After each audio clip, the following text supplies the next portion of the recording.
আসসালামু আলাইকুম। সবাই কেমন আছেন? আশা করি সবাই ভালো আছেন। আপনাদেরকে বলছিলাম দুপুরে এক ভিডিওতে যে আমরা এই পুকুর থেকে মাছ ধরবো এবং মাছ ধরার সম্পূর্ণ ভিডিও আপলোড করবো 8টার দিকে। তবে মাছ ধরার কথা ছিল, এখন আমরা তো জাল দিয়ে মাছ ধরতে পারি না। ধরার কথা ছিল আমার দাদাদের। আমার দুই দাদা সবসময় মাছ ধরে, তারা আজকে বলছিল মাছ ধরবে, কিন্তু তারা মাছ ধরে নাই একটু সমস্যার কারণে।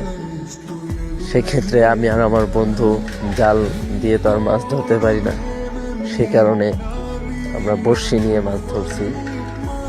দুইটা বড়শি ছিল, একটা বড়শি আপনার মাছ ধরতে গিয়ে টান দেওয়ার কারণে পুকুরের পাশেই বাঁশবাগান, সেখানে ছিটে গিয়ে লেগে ছিঁড়ে দেয়, যার কারণে ওটা দিয়ে আর ধরা হয় না।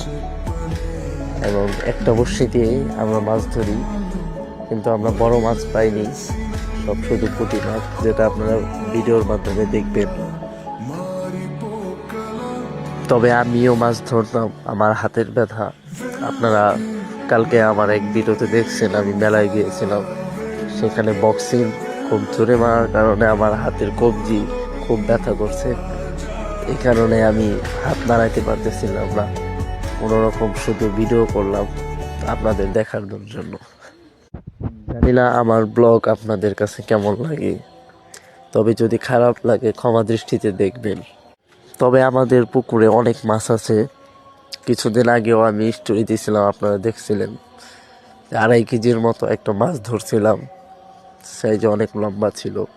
মাছ ধরি, আমাদের দাদারা যে সময় পুকুরে নামে মাছ ধরার জন্য, তাদের সাথে আমরাও মাছ ধরার চেষ্টা করি। তাদের সমস্যার কারণে তারা আজকে মাছ ধরতে পারে নাই, যার জন্য আমরা বড়শি নিয়ে মাছ ধরতে গেছিলাম।